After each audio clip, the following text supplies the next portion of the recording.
Welcome to the Salmon Runs YouTube. Enjoy the video.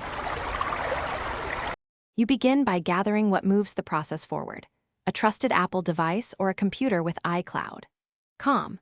Once ready, list any email addresses or usernames you might have used and nearby trusted phone numbers. Make sure you have access to the recovery email or the recovery key if you set one. You do this now because identity checks hinge on these details. They speed verification and prevent lockouts, so assemble them before you move to the account lookup step. Next, use the Apple ID lookup on the sign-in screen or iCloud.com. Type your name and any email variants. Try older or alternate addresses because Apple matches known identities. This often reveals the correct account. Once a candidate appears, choose how to verify. Send a code to a trusted device, text a phone number, or use the recovery email. When a code arrives, enter it promptly.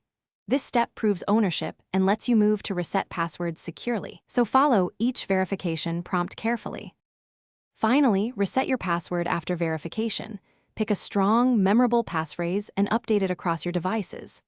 Once done, sign in on your iPhone or Mac and update settings so iCloud, App Store, and Keychain sync correctly. Make sure two-step or two-factor authentication settings are current, and add trusted contacts if needed. If verification fails or you lack access, start Apple's account recovery. Expect a wait. It's slower but necessary to prove identity and regain access safely. Thanks for watching. Consider subscribing if we helped you.